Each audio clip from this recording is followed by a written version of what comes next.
Shalom sa inyong lahat.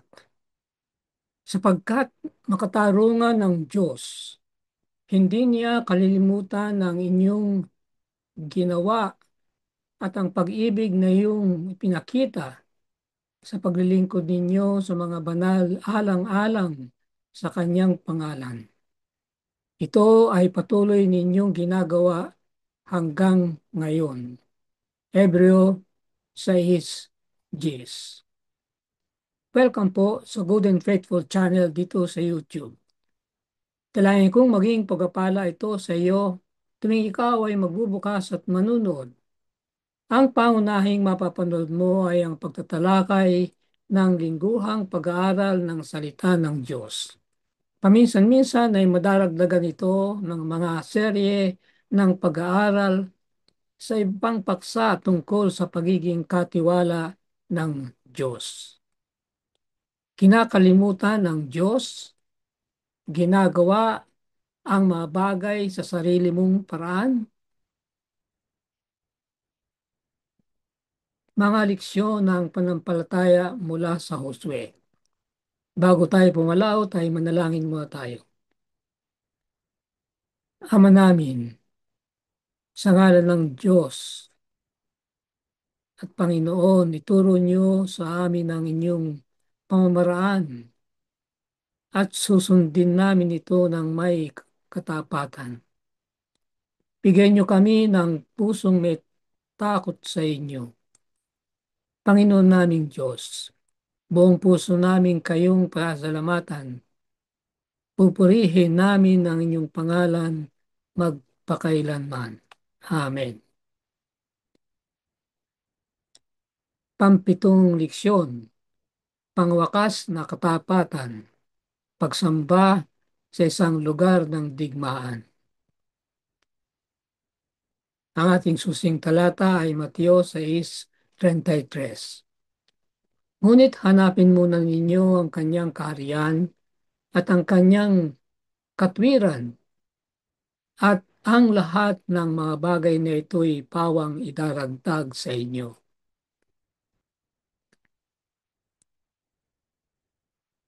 Sa ating mga abalang buhay, nakahilig tayong bigyang pansin ang mga apurahang ibinabato sa atin ng buhay. Napakadalas na pinababayaan natin ang magkaroon ng may kalidad na oras upang panibaguhin ang ating pagtatalaga sa Diyos at upang ipahayag ang ating pasalamat para sa nagawa niya. Ang altar ng pamilya parang wala na sa konteksto sa ating buhay na nakatuon sa nakamit. Gayunman, alam nating lahat na ang mga okasyong ginugugol na kasama ang Diyos at ang ating mga minamahal ay ang pinakamabuting investment ng ating limitadong panahon. Tatlong paghahati. Una at pangalawang gawa ng muling pagtatalaga. Pangatlong gawa ng muling pagtatalaga. At pang-apat na gawa ng muling pagtatalaga. Doon sa una ay dalawa ang tatalakayin, Tipan Muna at Paskwa.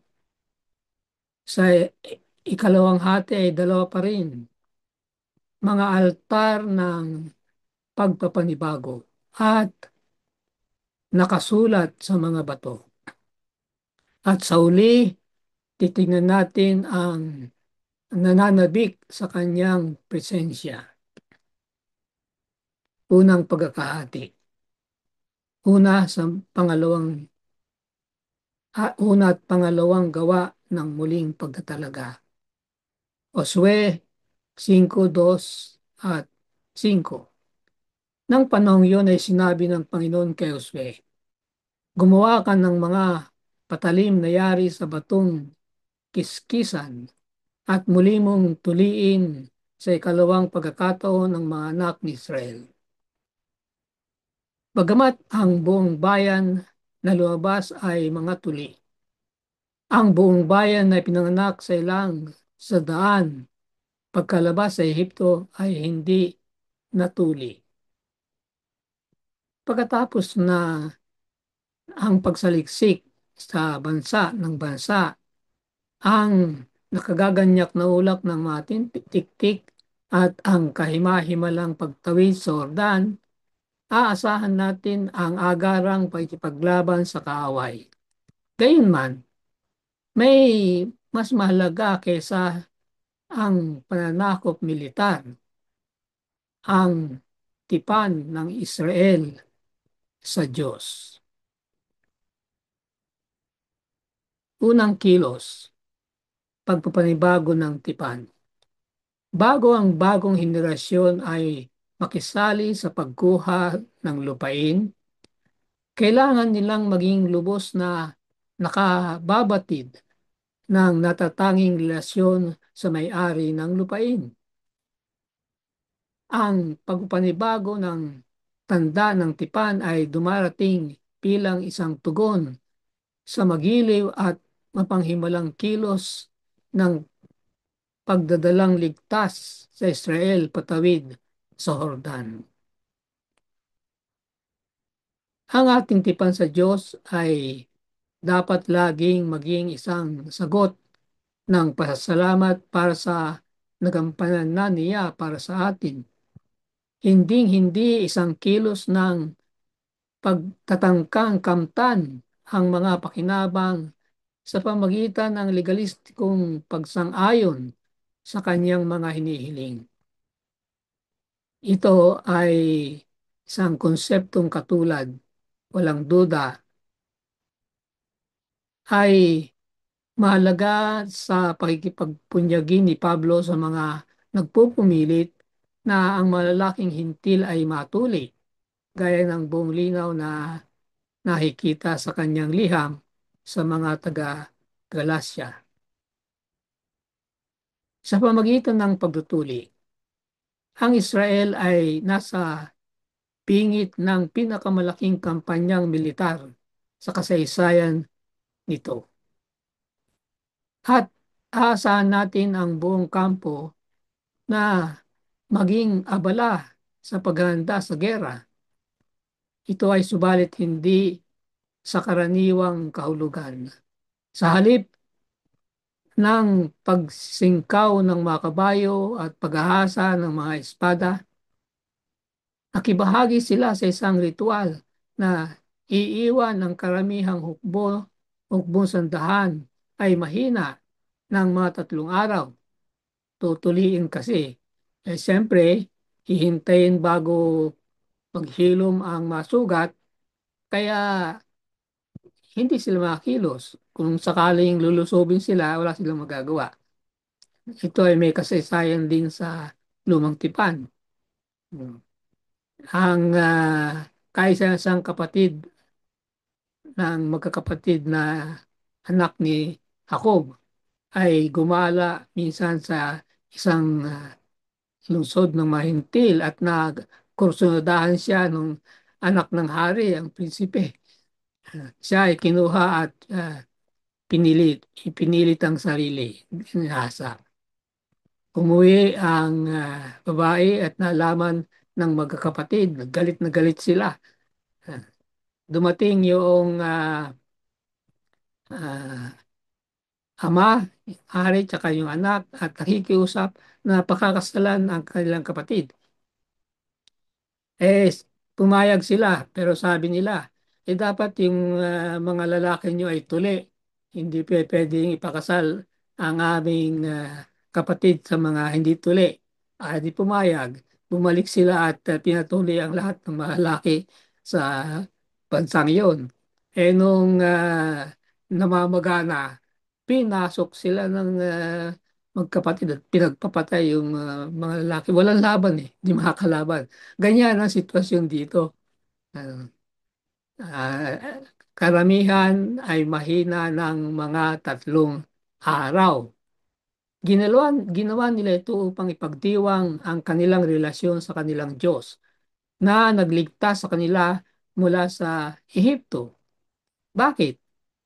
dahil sila'y kumikilala na ang labanan ay sa Panginoon.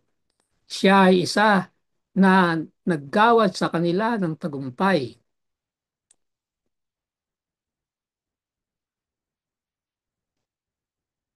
Ang prinsipo dito ay ang Diyos ang una. Naipahayag ni Jesus ang katulad na prinsipyo sa bahagyang naibang salita. Sabi niya sa Mateo 6:33, ngunit hanapin muna ninyo ang kanyang kaharian at ang kanyang katwiran, at ang lahat ng mga bagay na ito ay pawang idaragdag sa inyo.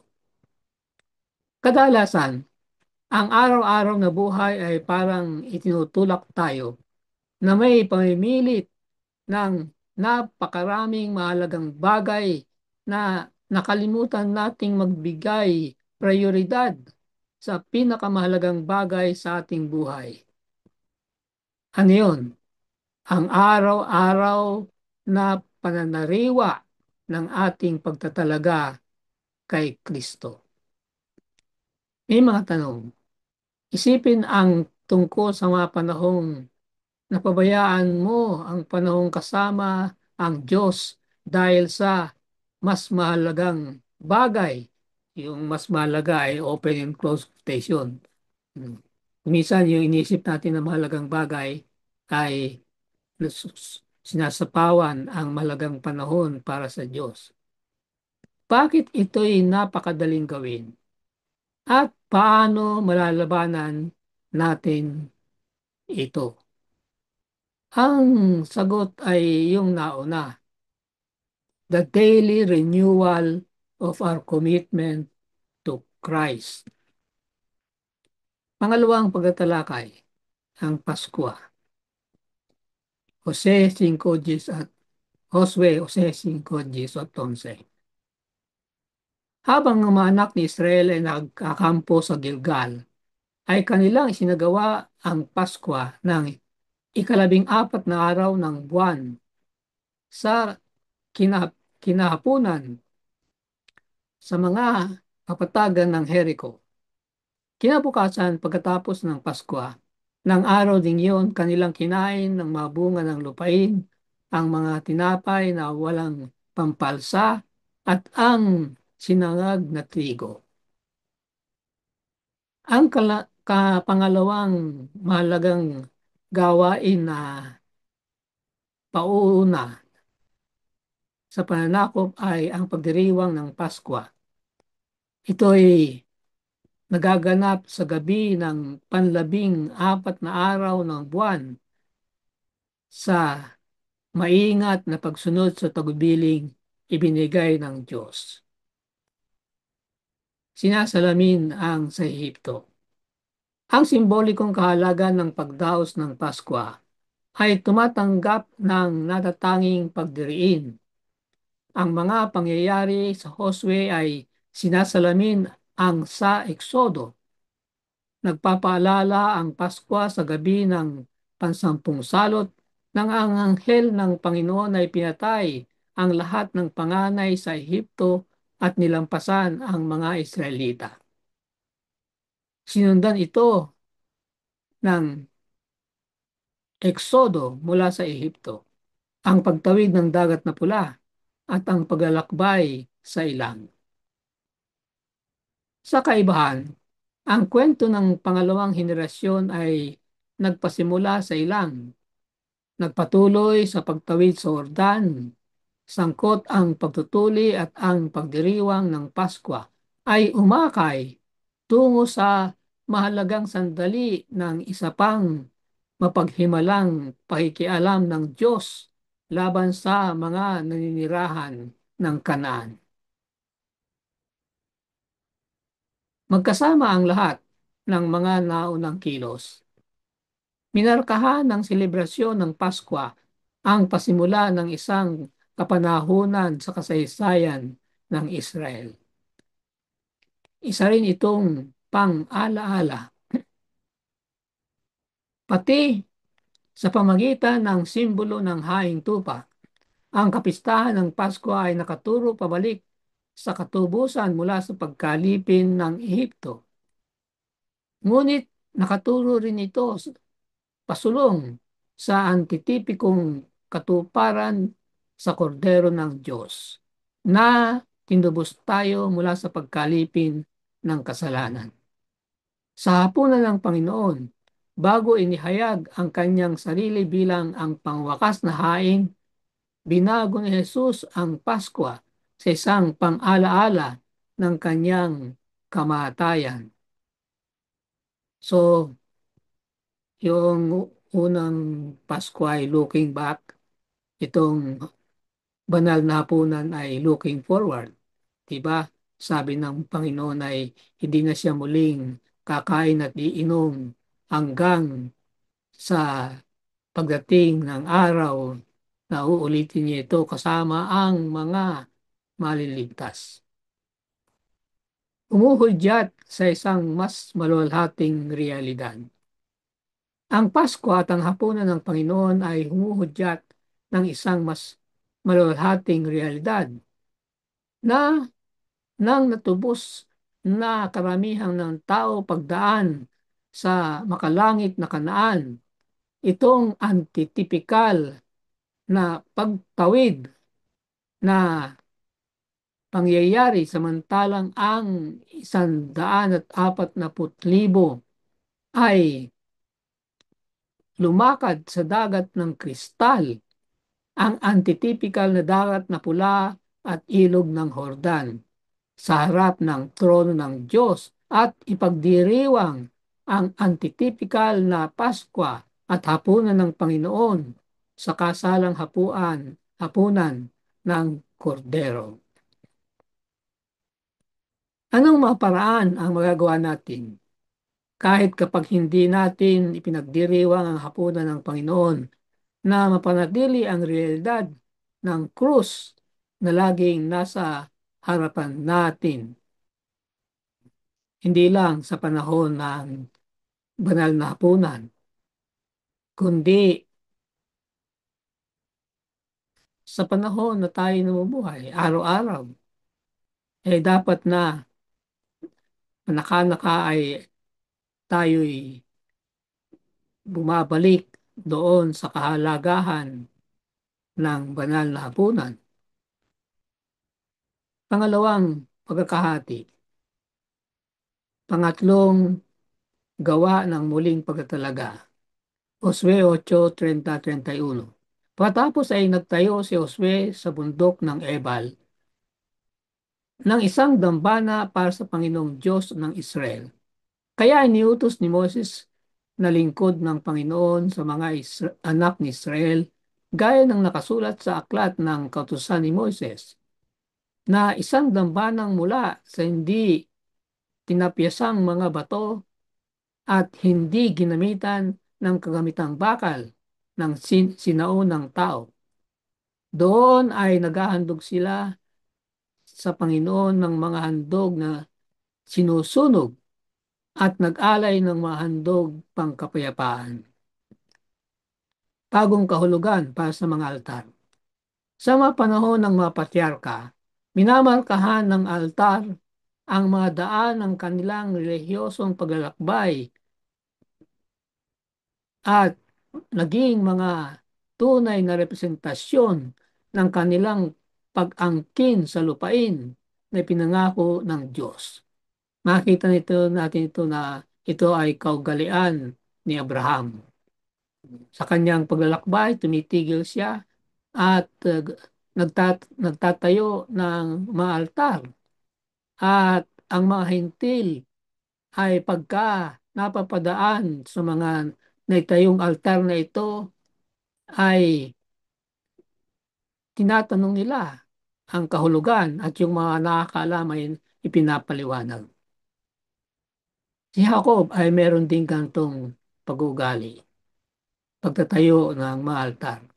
Ngayon sa pagtatayo ng isang altar, sumaksi ang mga Israelita sa katuparan ng mga naibigay na pangako sa kanilang mga ninuno. Iba naman ang pakahulugan ng altar sa panahon ni Josue. Ito'y pag-aalala na ang lugar ay ipinagkaloob ng Panginoon sa kanila bilang mana. Sa kasong ito, ang pagtatayo ng altar ay isang tuwirang katuparan ng mga tagubiling na ibigay ni Moises. Ginagampanan ng Josue 8:30 hanggang 35 ang makabuluhang papel sa paghubog ng buong teolohikal na mensahe ng aklat. Sa pag-uugnay ng isang pinakakakilakilabot at marahas na kwento, yung mga gera, sa isang bagay na lubos na kakaiba, isang tagpo ng muling pagpapatibay ng tipan, iyon yung pagsampa. Ibinabalik tayo ni Josue sa isang pinakamahalagang mga teolohikal na tema na nailunsad sa aklat sa pasimula. May mandato si Josue na pangunahan sa Israel ang isang buhay ng pagsunod ayon sa tipan.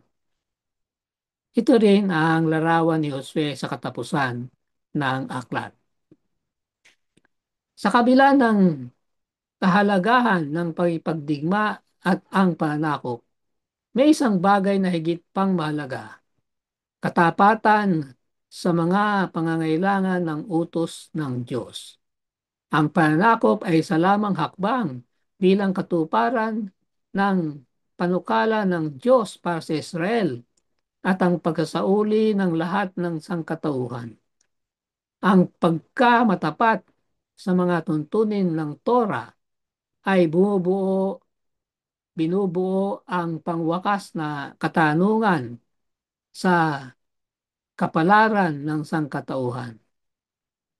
Ang tanong, ano ang mga espiritual na practice ang magagawa natin ngayon na may katulad na tungkulin gaya ng pagtatayo ng maaltar na may katulad na dahilan ng sinaunang panahon? Ano nga yung pagtatayo nilang altar? Pagpapatunay ng mga ipinangako ng Diyos na kanila na natanggap. Inaanino ang bagong tipan. Inaanino ni Josue si Jesuswa, Jesus, na ang kanyang misyon ay bukod sa ipang mga bagay upang pangunahan ang sangkatauhan pabalik sa pagsunod sa Diyos. Upang magampanan itong mithiin, kailangan niyang isagawa ang isang tunggalian sa mga kapangyarihan ng masama. Ang kanyang pangwakas na mithiin ay upang tuparin ng mga hinihiling ng tipan alang-alang sa atin. Sabi sa 2 Korinto 1:20, sapagkat ang lahat ng mga pangako ng Diyos sa Kanya ay oo, kaya't sa pamagitan niya ay aming sinasambit ang Amen sa ikalahati ng Diyos. Oo, sabi dun sa una. Tapos Amen, ay pareho lang yan. Pagkat ang Amen ay nangangulugan ding opo, oo, o siya nawa. Pangalawang pagtatalakay, nakasulat sa mga bato. Josue 8:32 hanggang 34.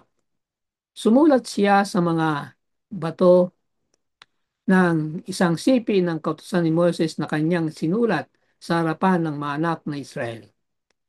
At ang buong Israel, maging dayuhan o katutubong mamayan kasama ng kanilang matatanda at mga pinuno at ang kanilang mga hukom ay tumayo sa magkabilang panig ng kaban at sa harapan ng mga paring Levita na nagdadala ng kaban ng tipan ng Panginoon. Ang mga taga-ibang lupa na gaya rin ng mga taga roon. Ang kalahati sa kanila ay sa harapan ng bundok Gerizim at ang kalahati ay sa harapan ng bundok Ebal. Gaya ng iniutos ng una ni Moses na lingkod ng Panginoon sa kanilang basbasan ang bayan ng Israel. Pagkatapos ay kanyang binasa ang lahat ng mga salita ng kautusan, ang pagpapala at ang sumpa ayon sa lahat na nakasulat sa aklat ng kautusan.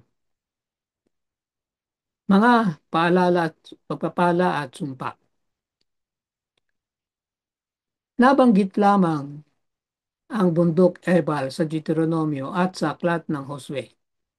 Kasama ng Gerizim, ito'y ang lugar kung saan ang mga pagpapala at sumpa ng tipan ay bibigkasin. Lalo pang tiyakan, ito'y kailangang maging ang lugar ng mga sumpa. Dito tatayo ang mga Israelita sa magkabilang panig ng kaban sa presensya ng mga pari. Tumatayo ang isang grupo sa harapan ng bundok Ebal, ang iba sa harapan ng bundok Gerizim.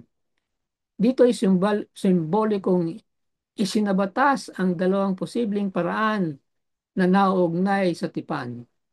Ang sakripisyo na nadala doon ay nakaturo kay Jesus na kinuha sa kanyang sarili ang lahat ng mga sumpa ng tipan upang lahat ng maniniwala sa kanya ay maaaring ikatuwa ang pagpapala nito. Pagpapala nga at sa sumpa eh. Pero kinuha niya yung sumpa at yung pagpapala kung gayon ay para sa atin. Galacia 3:13 at 2 Corintios 5:21. Ang pangailangan para isulat ang mga tipan. Nakahilig tayong mga tao na maging malilimutin. Siniliksik natin ang paraming nakalilitong hinihingi ng araw-araw na buhay sa paiksing parte ng panahon. Hindi natin maiwasang malimutan ang mga bagay na hindi nangyari ng may katulad ng nadalas o tindi. Malilimutan kasi unang-una, hindi madalas. Ikalawa, hindi matindi. Kasi yun ang hindi nakakalimut. Eh. Pag madalas, hindi malilimutan. Pag matindi, hindi rin. Sa bawat banal na komunyon, meron tayong isang tanging okasyon upang muling italaga ang ating sarili sa pagtatalaga. Magiging mabuti na maunawaan itong mga oportunidad hindi lamang bilang mga pagkakataon para sa individual na muling pagtatalaga, kundi bilang mga okasyon din ng sama-samang pananariwa ng ating katapatan sa Diyos. Sa isang lumalaking individualistikong lipunan, lahat nating matuklasang muli, dapat nating matuklusan muli ang kapangyarihan na bibilang sa isang komunidad na kabahagi ang magkatulad na pananaw sa mundo, ang magkatulad na mga prinsipyo at paniniwala at magkatulad na misyon.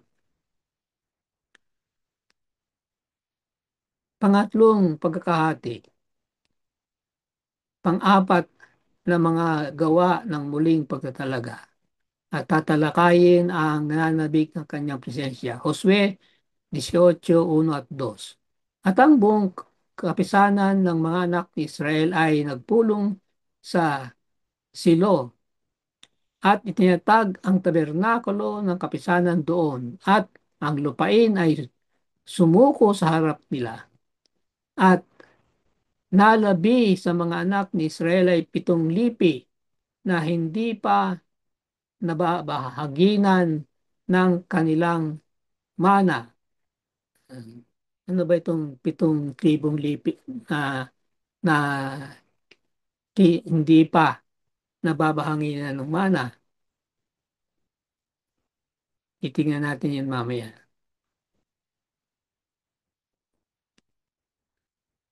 Ang pagtatag ng santuario.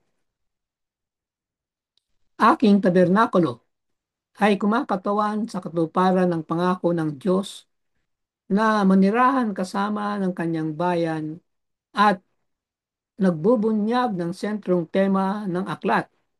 Ano yun? Ang presensya ng Diyos sa gitna ng Israel ay ginawang posible ang pagmamayari ng lupain at magpapatuloy na maging isang patuloy na pangangailangan ng pagpapaalala para sa Israel at sa pamagitan nito ang lahat ng lupa. Hindi lamang yung Kanaan na lupa, kundi ang lahat ng lupain sa buong daigdig. Ang pagsamba ng Diyos ay kinukuha ang pangunahing tanghalan at superioridad kahit sa pananakop at mamahagi ng lupain. Ang presensya ng santuario at mamaya ang templo ay dapat laging tutulong na mapagtanto ng mga taong bayan na ang presensya ng Diyos sa gitna nila at ang kanilang mga obligasyon upang sundin ang tipan. Ang sentrong punto ng pamahagi ng lupa. Ang itsura ng santuario ay dapat hindi dumating bilang isang biglang pagkagulat dahil ang tema ng santuario ay naroon sa naratibo ni Josue sa pamagitan ng kaban ng tipan. Ito'y ang pangunahing piraso ng kasangkapan sa kabanal-banalang dako at nagmamarka ito ng unang dalawang seksyon ng aklat, ang pagtawid at ang pananakop. Ngayon, sa paglalagay sa pagtatayo ng tabernakulo sa sentrong punto ng bahagi ng lupain, nagpapakita si Josue na lahat ng buhay ng Israel ay umiikot sa sanktuaryo, ang makalupang punong tanggapan ni Yahweh. Ang ating focus sa makalangit na sanktuaryo. Ito'y higit pang mahalaga para sa atin bilang mga Kristiyanong namumuhay sa antitipikal na araw ng pagtubos upang ipokus ang ating mga mata sa makalangit na sanktuaryo samantalang nagpapatuloy tayo sa isang pagkipagpunyagi sa moderno o pagkatapos ng moderno. Modern or post-modern. Ano ba ito? Yung modernismo ay lumitaw sa huling bahagi ng ika-19 na siglo hanggang maagang ika-20 siglo. Ibig sabihin ay sa later part ng 1800 at sa bukana ng 1900. Yan ang modernismo. At naglalarawan ito ng makatwirang pag-iisip at paniniwala sa siyentipikong pagsulong at pangkahalatang katotohanan. Ang postmodernismo naman ay lumitaw pagkatapos ng digmaang pandaigdig, ikalawang digmaan pandaigdig. At ito naman ay tinatanggihan ang mga kuro-kuro ng pangkahalatang katotohanan. Nakikita ang sanlibutan bilang hindi makatwiran, irasyonal, at pira-piraso, fragmented.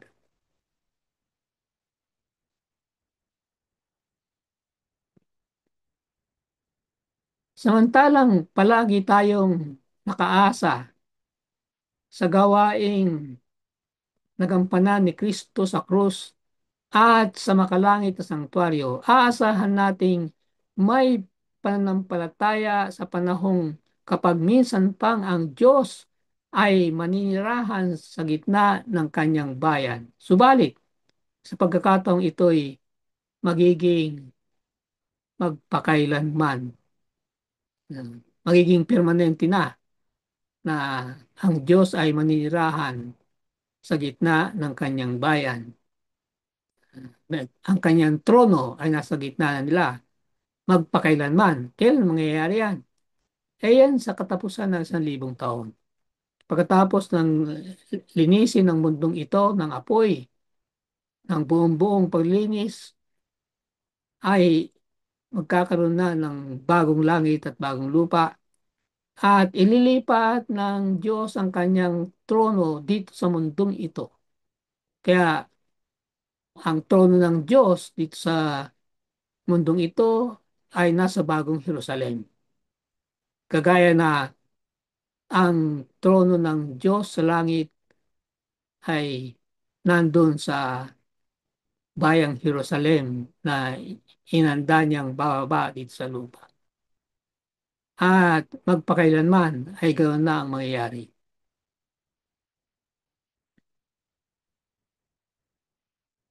Huling salita. Ang katotohanan ang altar ay tinayo sa bundok Ebal.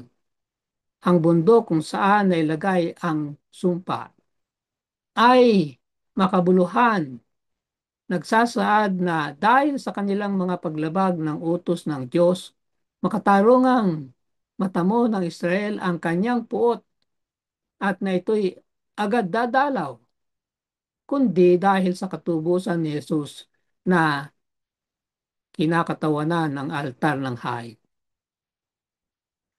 May ligtas dun sa darating na puot na karapat-dapat lamang sa mga makasalanan. Hindi nadadalaw yan dahil ang Panginoong Hesus ay pinasa niya ang puot ng Ama at namatay para sa atin na dapat tayo ang dapat na mamatay. Yan ang nangyari sa krus. Napakabuti talaga ng panukala ng Diyos. Ang mga makasalanan, gaano man katindi ang kasalanan, ay patuloy niyang iniibig. Bagamat namumuhi siya sa mga kasalanan ng mga ito. Ano ang ating itutugon sa lalim ng pag-ibig ng Diyos?